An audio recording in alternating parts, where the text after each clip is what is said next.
1857 کے بعد رامپور چلے گئے۔ جب 1857 کا غدر ہوا، انقلاب ہوا، تو یہ کہاں چلے گئے؟ دہلی سے رامپور چلے گئے۔ 1888 عیسوی میں حیدرآباد پہنچے۔ اب رامپور سے کہاں چلے گئے؟ 1888 میں حیدرآباد پہنچے۔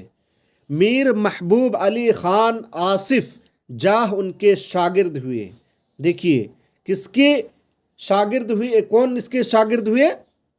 میر محبوب علی خان آصف جاہ ان کے شاگرد ہوئے۔ یعنی میر محبوب علی خان آصف جاہ کے استاد کا نام داغ دہلوی ہے، یہ بھی پوچھا جا سکتا ہے۔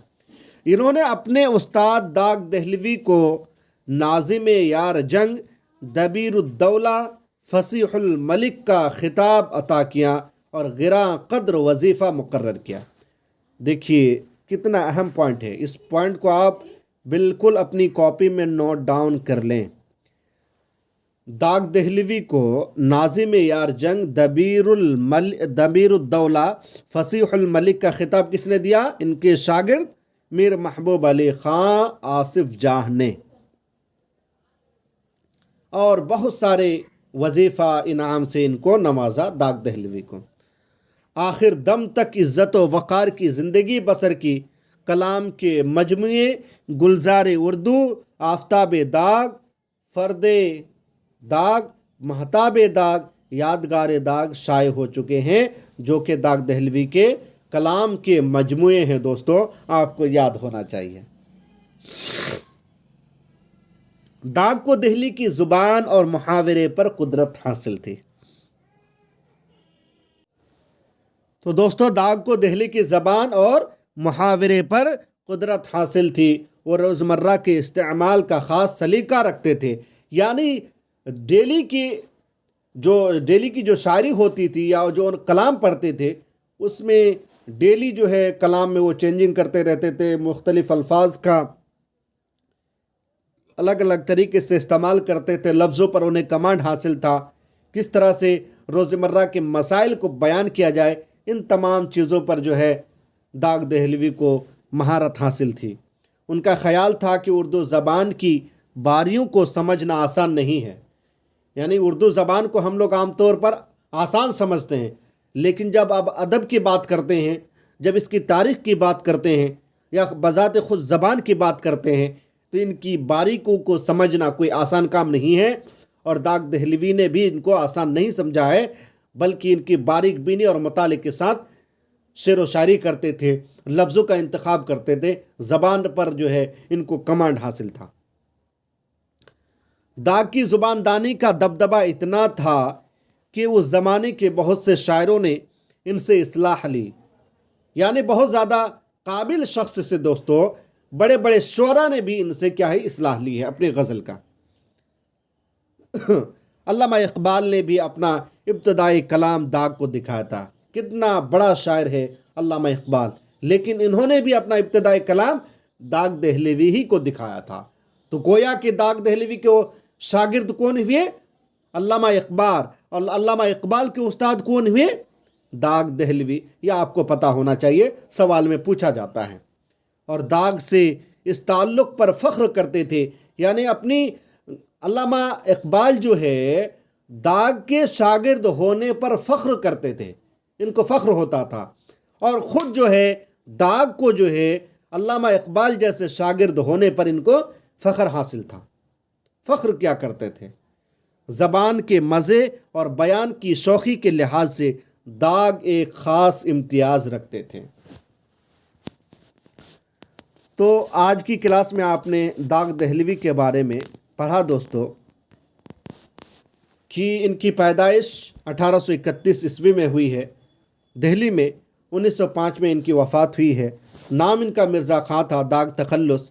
نواب شمس الدین احمد خان رئیس لوہارو ان کے والد تھے۔ لال قلعے میں ان کی خاص پرورش ہوئی تھی، ذوق کے شاگرد تھے، اور 1857 کے بعد یہ رامپور چلے گئے۔ پھر رامپور سے 1888 میں حیدرآباد چلے گئے، اور وہاں میر محبوب علی خان آصف جاہ کے استاد مقرر ہوئے، اور میر محبوب علی خان آصف جاہ نے اپنے استاد کو ناظم یار جنگ، دبیر الدولہ، فصیح الملک کا خطاب عطا کیا، اور مختلف وظیفے سے ان کو نوازا۔ ان کے کلام کے مجموعے گلزار داغ، آفتاب داغ، فریاد داغ، مہتاب داغ اور یادگار داغ شائع ہو چکے ہیں۔ داغ دہلوی کو دہلی کی زبان اور محاورے پر قدرت حاصل تھی۔ ان کو الگ الگ طریقے سے زبان کو استعمال کرنے کا طریقہ تھا۔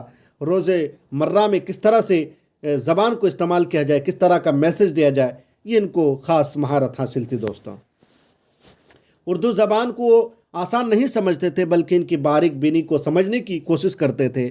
زبان پر جو ہے انہیں اتنا دبدبا تھا کہ اس وقت کے بڑے بڑے شعراء جو ہے اپنے کلام کا اصلاح لیا کرتے تھے دوستو۔ علامہ اقبال نے خود اپنا ابتدائی کلام جو ہے ان کو دکھایا تھا، تو گویا کہ علامہ اقبال جو ہے داغ دہلوی کے شاگرد ہوئے۔ چلیے ہم لوگ اس کی ایک غزل کے بارے میں پڑھتے ہیں۔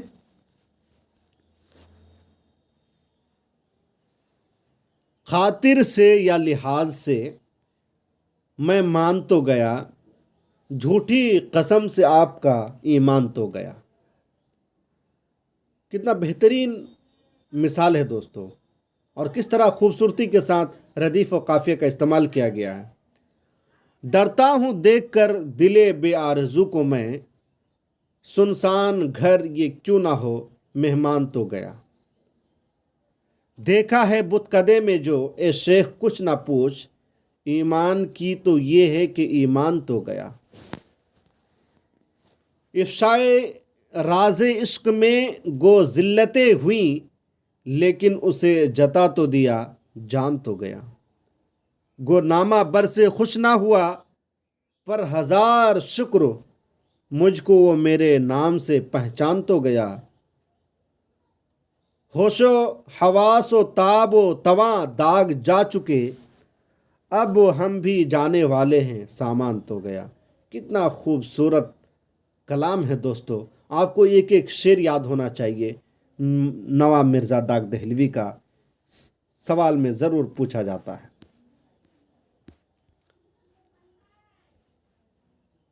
ان کا ایک اور غزل ہے دوستو۔ پھر چراغ لالا سے روشن ہوئے کوہ و دمن، مجھ کو پھر نغموں پہ اکسانے لگا مرغے چمن۔ پھول ہیں صحرا میں یا پریاں قطار اندر قطار، اودے اودے نیلے نیلے پیلے پیلے پیرہن۔ اگلا جو شعر ہے وہ کسی بھی اردو سے دلچسپی رکھنے والے طالب علم کی زبان پر رہنی چاہیے، بلکہ ہوتی بھی ہے۔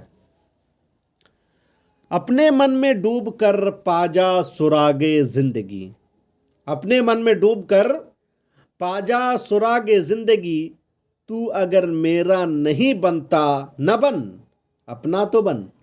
کتنا بہترین شعر ہے۔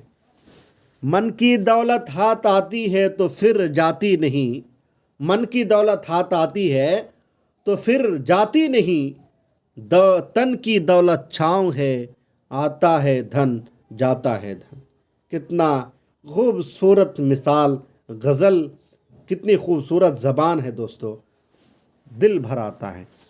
من کی دنیا میں نہ پایا میں نے افرنگی کا راج، من کی دنیا میں نہ دیکھیے میں نے شیخ و برہمن، پانی پانی گر گئی مجھ کو کلندر کی یہ بات، تو جھکا جب غیر کے آگے نہ من تیرا نہ تن۔ دوستو یہ علامہ اقبال کا شعر ہے، یہ علامہ اقبال کا شعر ہے۔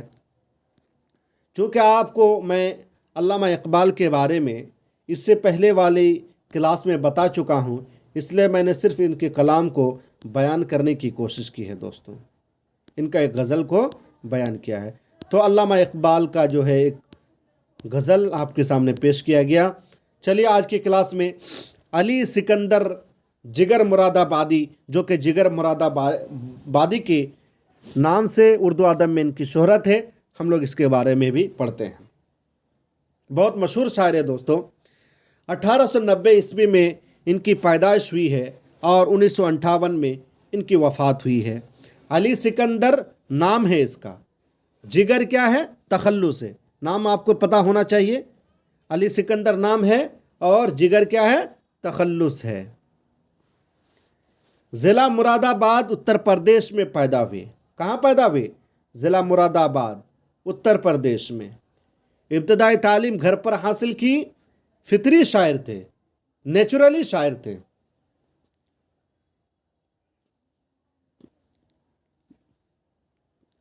کم سنی سے شاعری کا آغاز کیا. بہت ہی چھوٹی عمر سے شاعری کرنے لگے. جگر کا انتقال اتر پردیش کے شہر گونڈا میں ہوا. یہ بات آپ کو معلوم ہونا چاہیے. جگر مراد آبادی کی شاعری میں سرمستی اور سرشاری کی کیفیت ہے. حسن و عشق کے معاملات کو انہوں نے والہانہ انداز میں بیان کیا ہے. یہ شعر و شاعری زیادہ تر حسن و عشق کے معاملات ہی کو لے کر کرتے تھے دوستوں. تقسیم ہند کے بعد انہوں نے ایسی غزلیں بھی کہی ہیں جن میں عصری شعور اور فکر کا عنصر نمایاں ہے. سادگی، روانی اور موسیقیت جگر کے کلام کی خاص خوبیاں ہیں. ان کے شعر مجموعے داغ جگر، شعلہ طور، آتش گل بہت مشہور ہے دوستو. آتش گل تو بہت زیادہ مشہور ہے. اسی طرح شعلہ طور بھی آپ کو پتہ ہونا چاہیے. بالکل.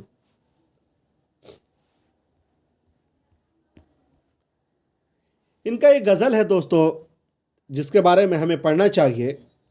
کبھی شاخ و سبزہ و برگ پر، کبھی گنچا و گل و خار پر، میں چمن میں چاہے جہاں رہوں، میرا حق ہے فصل بہار پر.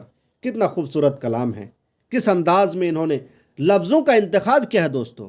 گنچا ہے، گل ہے، خار ہے، یعنی اپوزٹ الفاظ، مترادف الفاظ کا استعمال انہیں بہت آتا تھا دوستوں. کبھی شاخ و سبزہ و برگ پر، کبھی گنچا و گل و خار پر، میں چمن میں چاہے جہاں رہوں، میرا حق ہے فصل بہار پر. دیکھا آپ نے. مجھے دی نہ غیظ میں دھمکیاں، گری لاکھ بار یہ بجلیاں، میری سلطنت یہی آشیاں، میری ملکیت یہی چار پر. عجب انقلاب زمانہ ہے، میرا مختصر سا فسانہ ہے، یہی اب جو بار ہے دوش پر، یہی سر تھا زانوی یار پر. میری سمت سے اسے اے صبا، اے پیام آخر غم سنا، ابھی دیکھنا ہو تو دیکھ جاں کے خزاں ہے اپنی بہار پر. کس خوبصورتی کے ساتھ حسن و عشق کو بیان کرنے کی کوشش کی ہے. میں رہین درد سے ہی مگر، مجھے اور چاہیے کیا جگر، غم یار ہے میرا شیفتہ، میں فریفتہ غم یار پر. یہ علی سکندر جگر احمد آبادی کا غزل کا ایک نمونہ ہے دوستو. آج آپ نے جگر مراد آبادی، اسی طرح داغ دہلوی کے بارے میں، علامہ اقبال کے غزل کے بارے میں آپ نے پڑھا دوستو. امید کہ آج کا ہمارا یہ ویڈیو آپ کو پسند آئے گا. آپ ضرور جو ہے ان تمام شعراء کے بارے میں اچھی خاصی معلومات رکھیں. یہ اگزام کے لحاظ سے کافی اہم ہے. آپ کو بہت زیادہ فائدہ ہوگا. آپ اس کو نظر انداز نہیں کریں. پھر ملتے ہیں دوستو نیکسٹ ویڈیو میں ایک نئے ویڈیو کے ساتھ. بہت بہت شکریہ.